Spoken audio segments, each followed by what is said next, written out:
Welcome to Huberman Lab Essentials, where we revisit past episodes for the most potent and actionable science-based tools for mental health, physical health, and performance. I'm Andrew Huberman, and I'm a professor of neurobiology and ophthalmology at Stanford School of Medicine. Let's continue our discussion about neuroplasticity, this incredible feature of our nervous system that allows it to change itself in response to experience and even in ways that we consciously and deliberately decide to change it.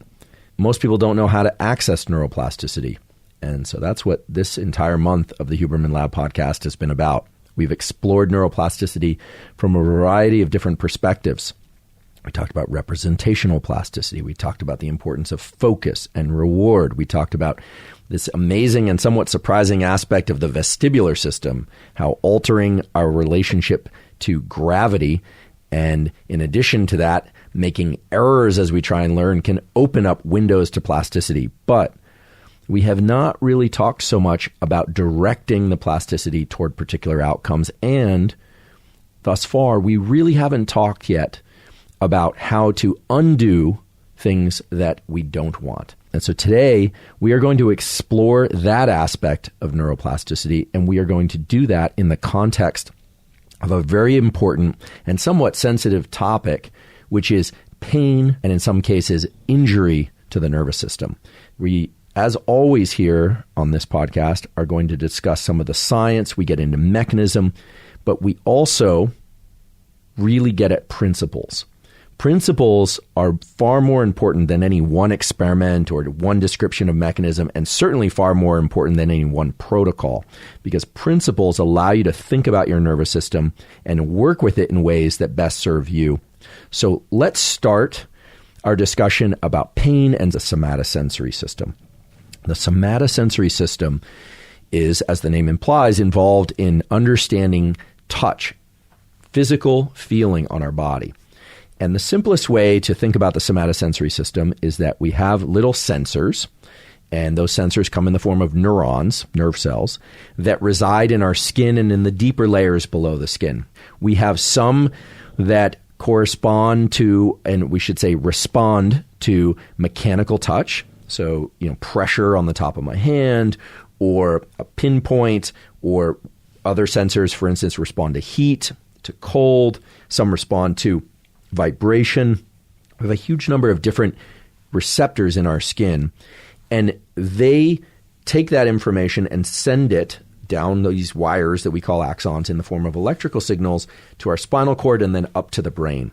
And within the spinal cord and brain, we have centers that interpret that information, that actually make sense of those electrical signals. And this is amazing because none of those sensors has a different, unique form of information that it uses. It just sends electrical potentials into the nervous system. Pain and the sensation of pain is, believe it or not, a controversial word in the neuroscience field. People prefer to use the word nociception. Nociceptors are the sensors in the skin that detect particular types of stimuli. It actually comes from the Latin word nocere, which means to harm. And why would neuroscientists not want to talk about pain? Well, it's very subjective. It has a mental component and a physical component. We cannot say that pain is simply an attempt to avoid physical harm to the body. And here's why. They actually can be dissociated from one another. And there's a famous case that was published in the British Journal of Medicine where a construction worker, I think he fell, is how the story went, and a 14-inch nail went through his boot and up through the boot. And he was in excruciating pain, just beyond anything he'd experienced. He reported that he couldn't even move in any dimension, even a tiny bit, without feeling excruciating pain. They brought him into the clinic, into the hospital. They were able to cut away the boot, and they realized that the nail had gone between two toes and it had actually not impaled the skin at all. His visual image of the nail going through his boot gave him the feeling, the legitimate feeling, that he was experiencing the pain of a nail going through his foot, which is incredible because it speaks to the power of the mind in this pain scenario.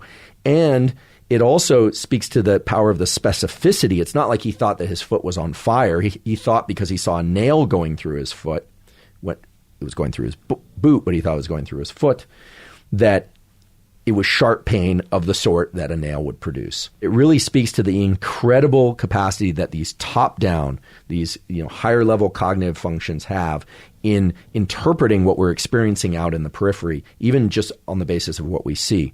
So why are we talking about pain during a month on neuroplasticity? Well, it turns out that the pain system offers us a number of different principles that we can leverage to ensure that if we are ever injured, we are able to understand the difference between injury and pain, because there is a difference. That if we're ever in pain, that we can understand the difference between injury and pain. That we will be able to interpret our pain. And during the course of today's podcast, I'm going to cover protocols that help eliminate pain from both ends of the spectrum, from the periphery at the level of the injury and through these top-down mental mechanisms. Believe it or not, we're going to talk about love. A colleague of mine at Stanford who runs a major pain clinic is working on and has published quality peer-reviewed data on the role of love in modulating the pain response. So what we're talking about today is plasticity of perception, which has direct bearing on emotional pain and has direct bearing on trauma. So let's get started in thinking about what happens with pain. And I will tell you just now that there is a mutation, a genetic mutation in a particular sodium channel. A sodium channel is one of these little holes in neurons that allows them to fire action potentials. It's important to the function of the neuron. It's also important for the development of certain neurons. And there's a particular mutation. There are kids that are born without this sodium channel 1.7, if you want to look it up. Those kids experience no pain whatsoever. And it is a terrible situation. They don't tend to live very long due to accidents. It's a really terrible and unfortunate circumstance. In fact, it's reasonable to speculate that one of the reasons, not all, but one of the reasons why people might differ in their sensitivity to pain is by way of genetic variation in how many of these sorts of receptors that they express. People who make too much of this receptor experience extreme pain from even subtle stimuli. So let's talk about some of the features of how we're built physically and how that relates to pain and how we can recover from injury. So first of all, we have maps of our body surface in our brain. It's called a homunculus. That representation is scaled in a way that matches sensitivity. So the areas of your body that are most sensitive have a lot more brain real estate devoted to them. Your back is an enormous piece of tissue compared to your fingertip, but your back has fewer receptors devoted to it, and the representation of your back in your brain is actually pretty small, whereas the representation of your finger is enormous. So how big a brain area is devoted to a given body part is directly related to the density of receptors in that body part, not the size of the body part. You can actually know how sensitive a given body part is and how much brain area is devoted to it through what's called two-point discrimination. You can do this experiment if you want. I think I've described this once or twice before, but basically if you have someone maybe take two pens and put them maybe 6 inches apart on your back and touch while you're facing away, and they'll ask you how many points they're touching you, and you say 2, but if they move those closer together, say 3 inches, you're likely to experience it as 1 point of contact. Whereas on your finger, you could play that game all day, and as long as there's a millimeter or so spacing, you will know that it's 2 points as opposed to 1, and that's because there's more pixels, more density of receptors. This has direct bearing to pain because it says that areas of the body that have denser receptors are going to be more sensitive to pain than to others. So just as a rule of thumb, areas of your body that are injured, that are large areas that have low sensitivity before injury, likely are going to experience less pain, and the literature shows will heal more slowly because they don't have as many cells around to produce inflammation. And you might say, wait, I thought inflammation is bad. Well, one of the things I really want to get across today is that inflammation is not bad. Inflammation out of control is bad, but inflammation is wonderful. Inflammation is the tissue repair response. I thought it might be a nice time to just think about the relationship between the periphery and the central maps in a way that many of you have probably heard about before, which will frame the discussion a little bit better, which is phantom limb pain. Now, some of you are probably familiar with this, but for people that have an arm or a leg or a finger or some other portion of their body amputated, it's not uncommon for those people to feel as if they still have that limb or appendage or piece of their body intact. And typically, unfortunately, the sensation of that limb is not one of the limb being nice and relaxed and just there.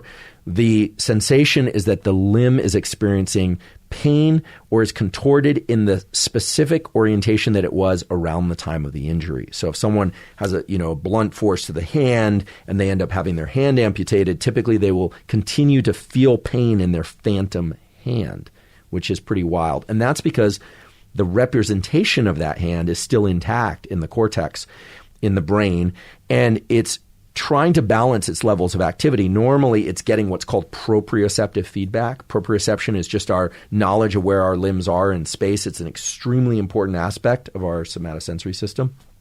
And there's no proprioceptive feedback, and so a lot of the circuits start to ramp up their levels of activity, and they become very conscious of the phantom limb. Now, before my lab was at Stanford, I was at UC San Diego, and one of my colleagues was a guy, everyone just calls him by his last name, Ramachandran, who is famous for understanding this phantom limb phenomenon and developing a very simple but very powerful solution to it that speaks to the incredible capacity of top-down modulation. And top-down modulation, the ability to use one's brain, cognition, and senses to control pain in the body, is something that everyone, not just people missing limbs or in chronic pain, could learn to benefit from, because it is a way to tap into our ability to use our mind to control perceptions of what's happening in our body. So what did Ramachandran do? Ramachandran had people who were missing a limb put their intact limb into a box that had mirrors in it, such that when they looked in the box and they moved their intact limb, the opposite limb, which was a reflection of the intact limb because they're missing the opposite limb, they would see it as if it was intact.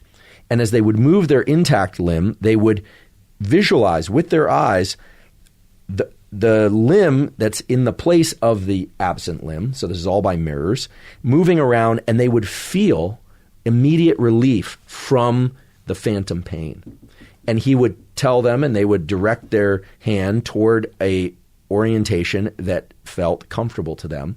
Then they would exit the mirror box. They would take their hand out, and they would feel as if the hand was now in its relaxed, normal position. So you could get real time, in moments, remapping of the representation of the hand. Now, that's amazing. This is the kind of thing that all of us would like to be able to do if we are in pain, because if you do anything for long enough, including live, you're going to experience pain of some sort.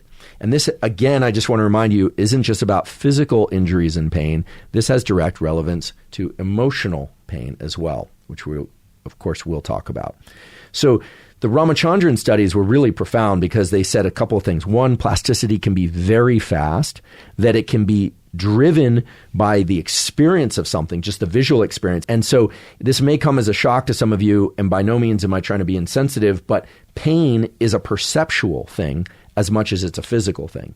It's a belief system about what you're experiencing in your body, and that has important relevance for healing different types of injury and the pain associated with that injury. Now, this brings up another topic, which is definitely related to neuroplasticity and injury, but is a more general one that I hear about a lot, which is traumatic brain injury. Many injuries are not just about the limb and the lack of use of the limb, but concussion and head injury. But I want to talk a little bit about what is known about recovery from concussion, and this is very important because it has implications for just normal aging as well, and offsetting some of the cognitive decline and physical decline that occurs with normal aging. Typically after TBI, there's a constellation of symptoms that many people, if not all people with TBI, report, which is headache, photophobia, that lights become kind of aversive, sleep disruption, trouble concentrating, sometimes mood issues. There's, a huge range, and of course the severity will vary, etc. It's very clear that regardless of whether or not there was a skull break and regardless of when the TBI happened and how many times it's happened, that the system that repairs the brain, the adult brain, is mainly centered around this lymphatic system that we call for the brain the glymphatic system. It's sort of like a sewer system that clears out the debris that surrounds neurons, especially injured neurons. And the glymphatic system is very active during sleep. And the glymphatic system is something that you want very active because it's going to clear away the debris that sits between the neurons. And the cells that surround the connections between the neurons, called the glia, those cells are actively involved in repairing the connections between neurons when damaged. So the glymphatic system is so important that many people, if not all people who get TBI, are told, get adequate rest. You need to sleep. And that's kind of twofold advice. On the one hand, it's telling you to get sleep because all these good things happen in sleep. It's also about getting those people to not continue to engage in their activity full time or really try and hammer through it. The glymphatic system has been shown to be activated further in two ways. One is that sleeping on one side, not on back or stomach, seems to increase the amount of washout, or wash through, I should say, of the glymphatic system.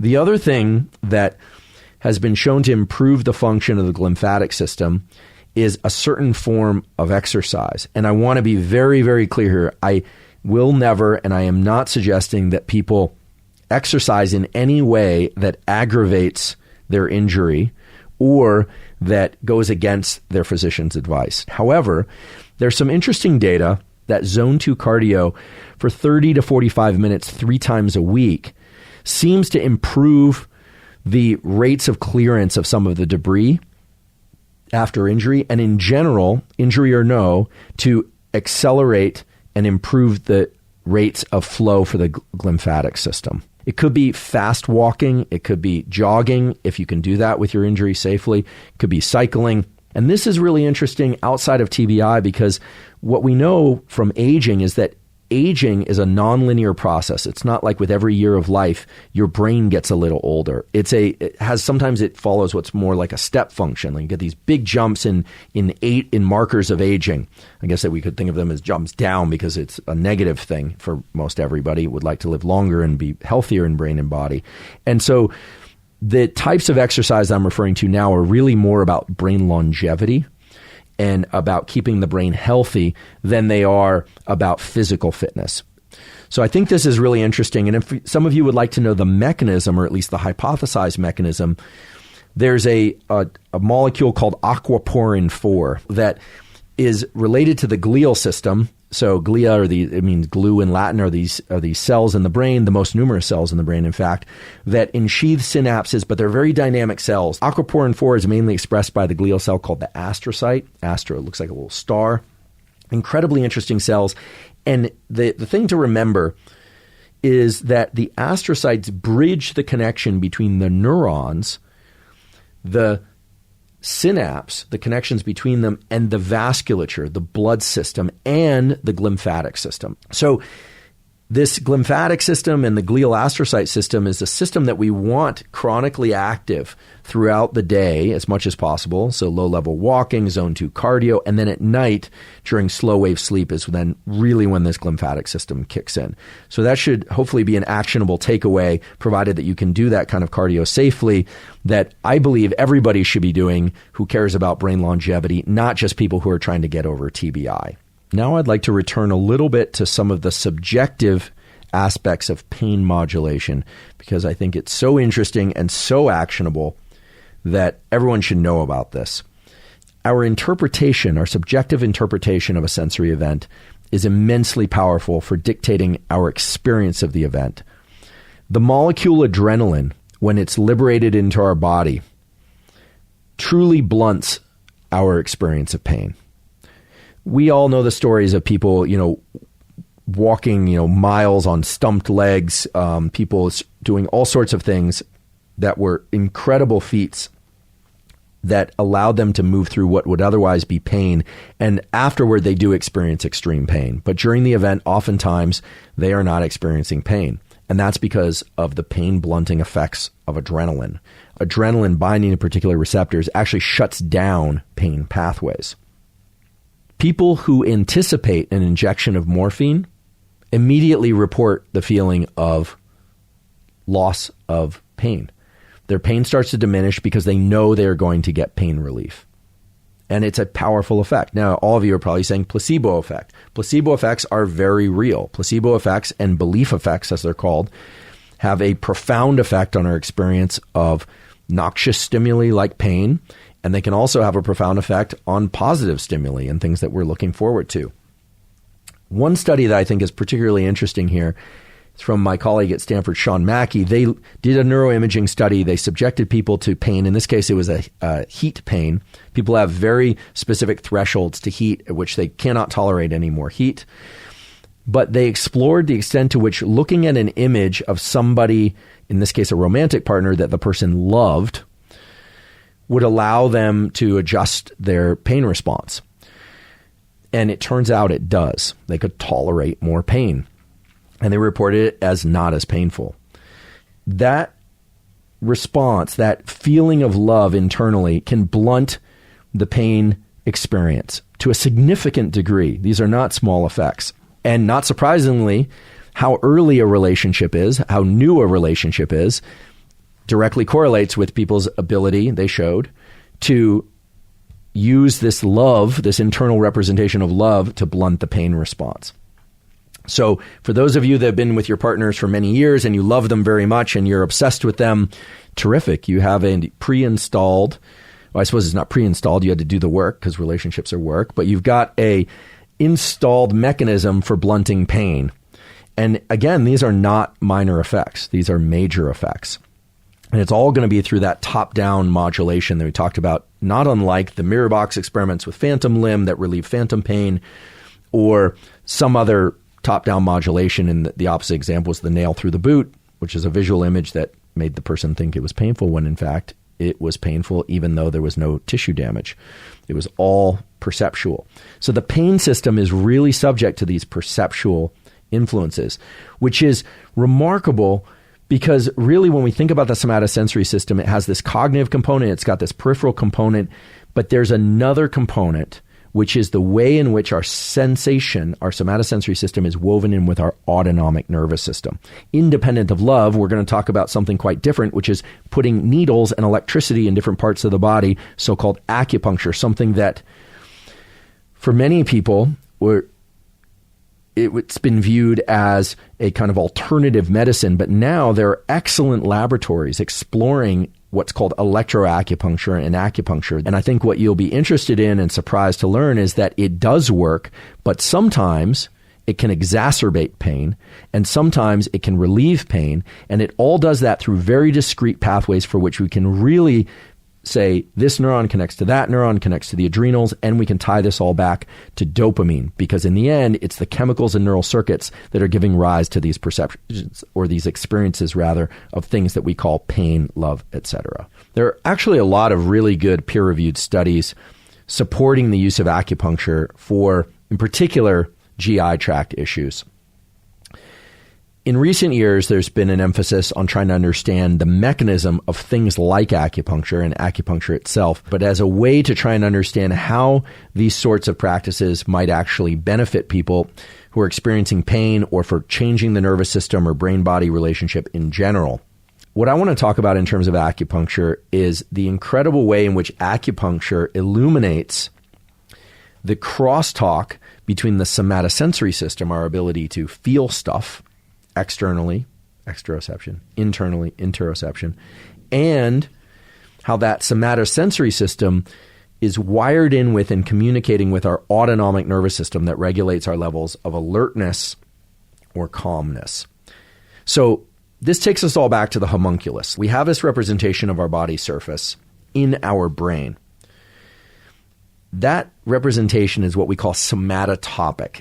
And what somatotopy is it just means that areas of your body that are near one another are represented by neurons that are nearby each other in the brain.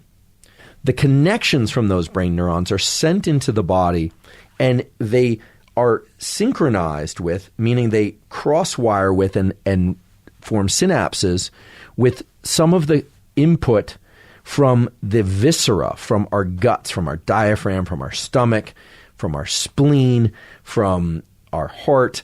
Our internal organs are sending information up to this map in our brain of the body surface, but it's about internal information, what we call interoception, our ability to look inside or imagine inside and feel what we're feeling inside. So the way to think about this accurately is that our representation of ourself is a representation of our internal workings, our viscera, our guts, everything inside our skin, and the surface of our skin, and the external world. And those three things are always being combined in a very interesting, complex, but very seamless way. Acupuncture involves taking needles and sometimes electricity and or heat as well, and stimulating particular locations on the body. And if somebody has a gastrointestinal issue, like their guts are moving too quick, they have diarrhea, you stimulate this area and it'll slow their gut motility down. Or if their gut motility is too slow, they're constipated, you stimulate someplace else and it accelerates it. And hearing about this stuff, it sounds kind of, to a Westerner who's not thinking about the underlying neural circuitry, it could sound kind of wacky. But when you look at the neural circuitry, the neuroanatomy, it really starts to make sense. Intense stimulation of the abdomen, however, with this electroacupuncture, has a very strong effect of increasing inflammation in the body. And this is important to understand because it's not just that stimulating the gut does this because you're activating the gut area. It activates a particular nerve pathway. For the aficionados, it's the splenic spinal sympathetic axis, if you really want to know, and it's pro-inflammatory under most conditions. If, for instance, the person is dealing with a particular bacterial infection, that can be beneficial. And this goes back to a much earlier discussion that we had on a previous podcast and that we'll revisit again and again, which is that the stress response was designed to combat infection. So it turns out that there are certain patterns of stimulation on the abdomen that can actually liberate immune cells from our immune organs like our spleen and counter infection. When you stimulate these pathways that activate in particular the adrenals, the adrenal gland liberates norepinephrine and epinephrine, and the brain does as well. It binds to what are called the beta noradrenergic receptors. Okay, so this is really getting kind of down into the weeds, but the beta noradrenergic receptors activate the spleen, which liberates cells that combat infection. That's the short-term quick response. The more intense stimulation of the abdomen and other areas can be pro-inflammatory because of the ways that they trigger certain loops that go back to the brain and trigger the sort of anxiety pathways that exacerbates pain. So one pathway stimulates norepinephrine and blunts pain, the other one doesn't. What does all this mean? How are we supposed to put all of this together? Well, there's a paper that was published in Nature Medicine in 2014. This is an excellent journal that describes how dopamine can activate the vagus peripherally, and norepinephrine can activate the vagus peripherally and reduce inflammation. What this means is that there are real maps of our body surface that, when stimulated, communicate with our autonomic nervous system, the system that controls alertness or calmness, and thereby releases either molecules like norepinephrine and dopamine, which make us more alert and blunt our response to pain, and they reduce inflammation. But there are yet other pathways that, when stimulated, are pro-inflammatory. One of the things that bothers me so much these days, and I'm not easily irritated, but what really bothers me is when people are talking about inflammation like inflammation is bad. Inflammation is terrific. Inflammation is the reason why cells are called to the site of injury to clear it out. Inflammation is what's going to allow you to heal from any injury. Chronic inflammation is bad. But acute inflammation is absolutely essential. Remember those kids that we talked about earlier that have mutations in these receptors that for sensing pain, they never get inflammation. And that's why their joints literally disintegrate. It's really horrible because they don't actually have the inflammation response because it was never triggered by the pain response. So I think that the data on acupuncture are turning out to be very interesting. Before I continue, I just thought I'd answer a question that I get a lot. Which is, what about Wim Hof breathing? Wim Hof, also called, aka the Iceman, has this breathing that's similar to Tummo breathing, as it was originally called, involves basically hyperventilating and then doing some exhales and some breath holds. A number of people have asked me about it in relation to pain management. The effect of doing that kind of breathing, it's not a mysterious effect. It liberates adrenaline from the adrenals. When you have adrenaline in your system and when the spleen is very active, that response is used to counter infection. And stress counters infection by liberating killer cells in the body. You don't want the stress response to stay on indefinitely, however. Things like Wim Hof breathing, like ice baths, anything that releases adrenaline will counter the infection.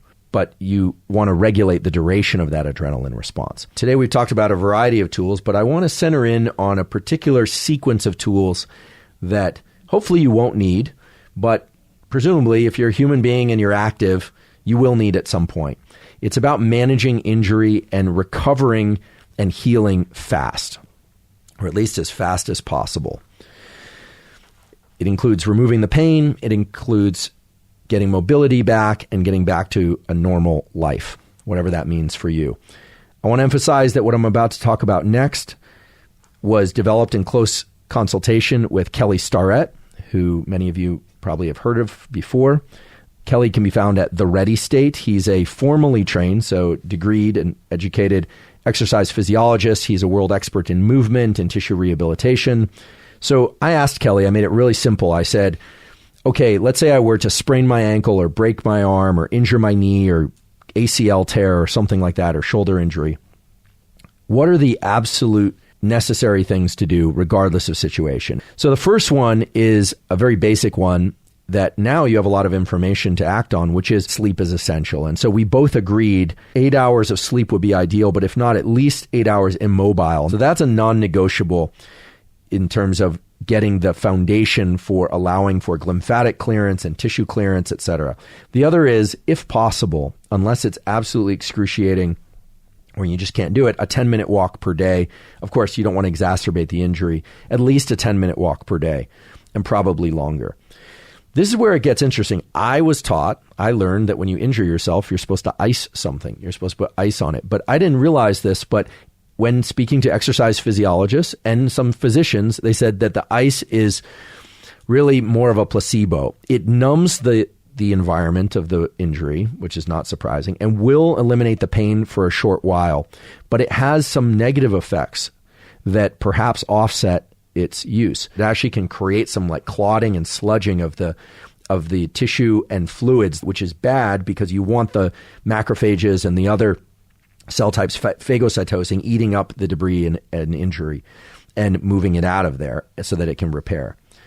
So that was surprising to me, which made me ask, well, then what about heat? Well, it turns out heat is actually quite beneficial. The major effects seem to be explained by heat improving the viscosity of the tissues and the clearance and the perfusion of fluid, blood, lymph, and other fluids out of the injury area.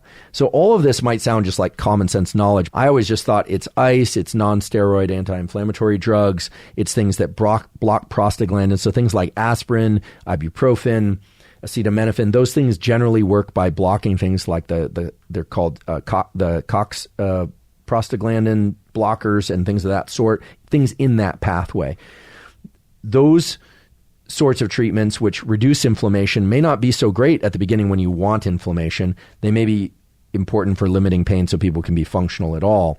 But the things that I talked about today really are anchored in three principles. One is that the inflammation response is a good one. It calls to the site of injury things that are going to clean up the injury and bad cells. Then there are going to be things that are going to improve perfusion, like the glymphatic system, getting deep sleep, feet elevated, sleeping on one side, low-level zone 2 cardio 3 times a week. Many people ask me about platelet-rich plasma, so-called PRP. They take blood, they enrich for platelets, and then they re-inject it back into people. Here's the deal. It has never been shown whether or not the injection itself is what's actually creating the effect. The claims that PRP actually contains stem cells are very, very feeble. And when you look at the literature and you talk to anyone expert in the stem cell field, they will tell you that it's the number of stem cells in PRP is infinitesimally small. Stem cells are an exciting area of technology. However, there's a clinic down in Florida that was shut down a couple years ago for injecting stem cells harvested from patients into the eye for macular degeneration. These were people that were suffering from poor vision, and very shortly after injecting these stem cells into the eyes, they went completely blind. And I'm not here to tell you that you should or shouldn't do something, but I do think that anything involving stem cells, one should be very cautious of. The major issue with stem cells that I think is concerning is that stem cells are cells that want to become lots of different things, not just the tissue that you're interested in. So if you damage your knee and you inject stem cells into your knee, you need to molecularly restrict those stem cells so that they don't become tumor cells, right? A tumor is a collection of stem cells. One needs to approach this with extreme caution, even if it's your own blood or stem cells that you're re-injecting. So I'm going to close there. I've talked about a lot of tools today. I've talked a lot about somatosensation, about plasticity, about pain, about acupuncture, some of the nuance of acupuncture, inflammation, stress. We even talked a little bit about high-intensity breathing. So as always, we take kind of a whirlwind tour through a given topic, lay down some tools as we go. Hopefully the principles that relate to pain and injury, but also neuroplasticity in general, today in the context of the somatosensory system, will be of use to all of you. I don't wish injury on any of you, but I do hope that you'll take the information, do with it what you will. Once again, thanks so much for your time and attention today. And as always, thank you for your interest in science.